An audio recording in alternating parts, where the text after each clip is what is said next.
There is God here, and we finally have Blue Lock returning with this episode, which felt like I blinked and it was over.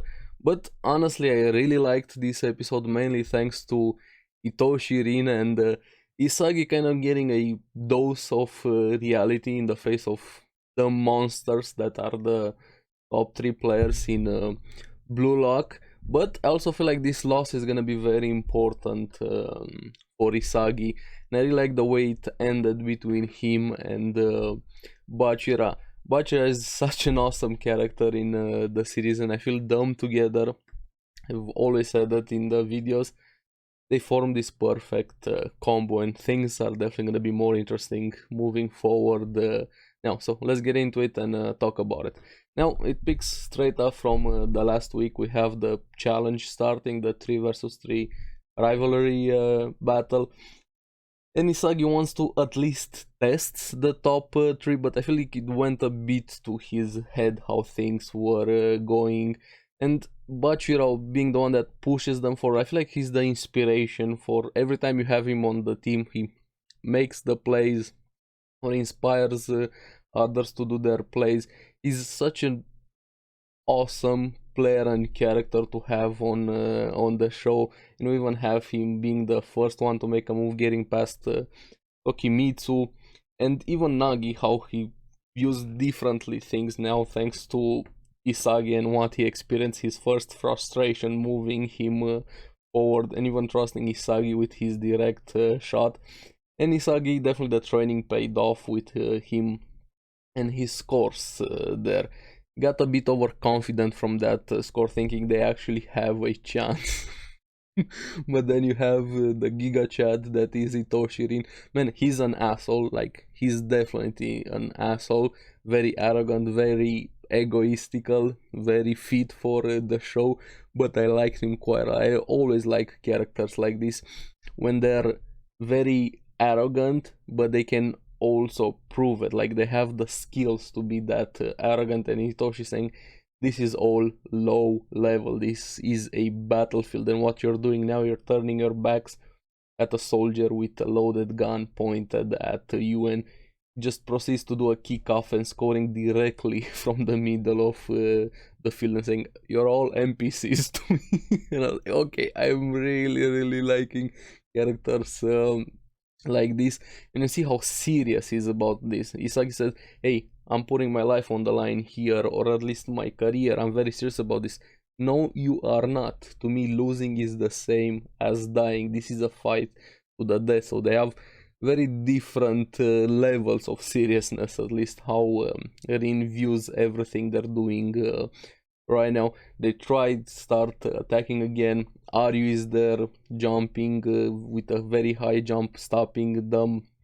And honestly, like I said, we have Aryu kind of fits with what I've seen about him. This glamorous, over the top characters, very vain, very narcissistic, focused on himself. All of them are, but he has that extra level on top of it. But the one that creeped me out, honestly, and I had a feeling he's gonna be weird in some way, we have Tokimitsu having this weird panic attack, putting so much pressure on himself, and the way he moved there, it felt like a train just rushing, and the muscles that he has, especially on his legs, that guy is a machine, like a Terminator coming after you.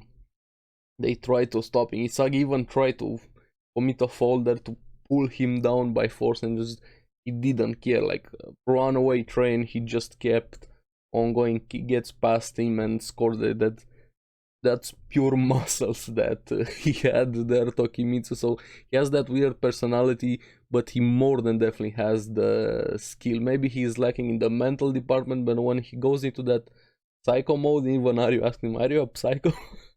So yeah, Tokimitsu is also gonna be very interesting, but it felt like an insect or bug, and he definitely creeped me out with those moves. The sound probably did more there with the way he was moving. And now it finally hit Isagi, realizing he's facing complete monsters. But at the same time we have Nagi being excited, interesting about what was happening, and he actually is the one that proposes a plan, saying I don't want to lose again, and feel that frustration that happened between him and Isagi. So they start forming this triangle, wanting to outplay them with one touch, fast plays. But then you have again Mr. Gigachat showing up. I just don't care.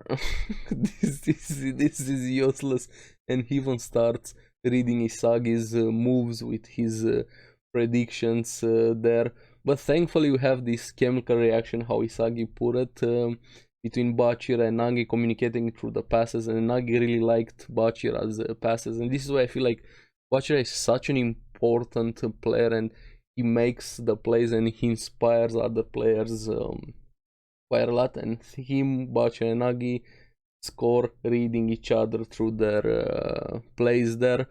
And we have Rin after that again trying with the kickoff, but Isagi stops this time, reads it, is in a perfect place to stop it there, but also got a bit overconfident again, saying I'll control the field with these eyes, kind of foreshadowing a bit what's going to happen, because we have Rin with, I feel like this guy is a monster on another level. We saw Nagi in previous episode, he was the monster, the best player we had in the entire series. He's one of the best players now, but Rin is in a different league, to say the least. If he's this good, I'm really curious, Saya, his brother, how good that 11 they are there.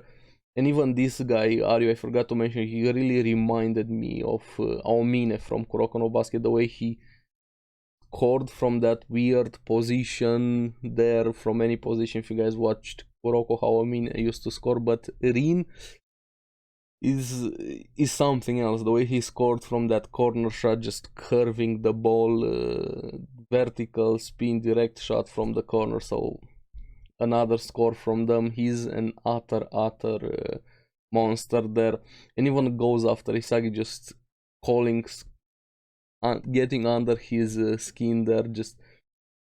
But Isagi asks for a pass. Now this was the moment when you see like Isagi is completely outclassed and he wasn't in control at all, and the moment when he told him I feel like that was a personal attack to Isagi, telling him, hey, go find a book on how human eyes work and learn.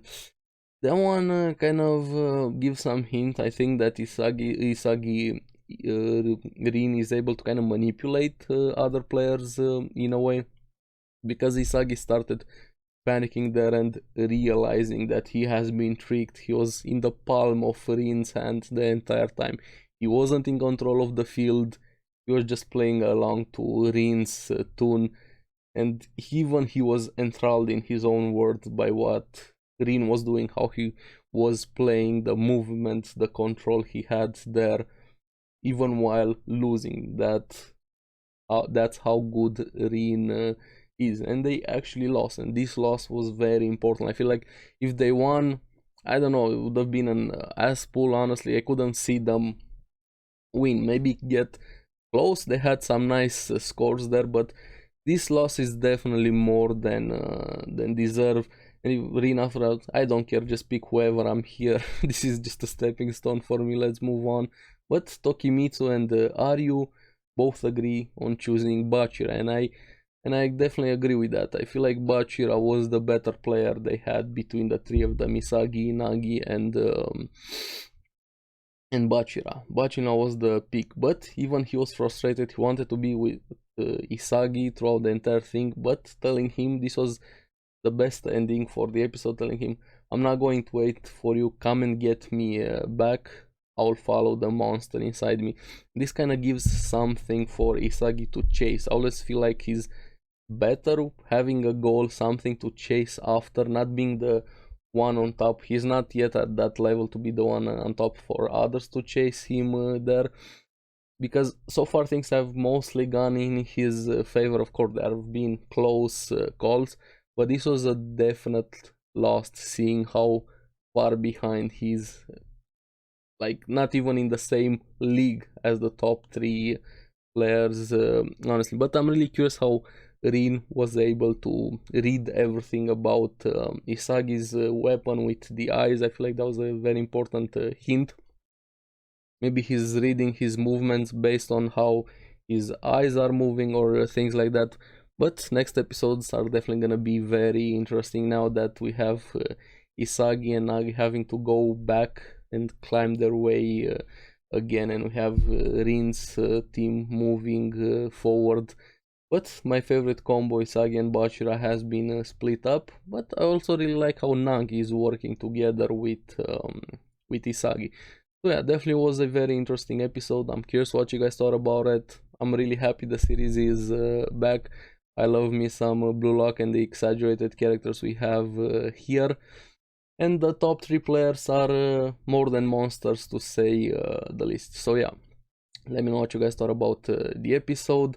Which one was your favorite from the top 3? And do you agree with me? Is Tokimitsu really creepy, or is that just me? So yeah, let me know in the comments below what you guys thought about the episode. As always, thank you very much for watching. Also, make sure you check out the top 10 video from 2022 anime. That was a lot of work, and I'm really proud how it turned out, and I'm curious what you guys think about it. So thank you very much. Remember to like and subscribe, helps me quite a lot, and you guys get the latest videos on the series that I follow. So, when you're Blue Luck, I'll see you in the next one.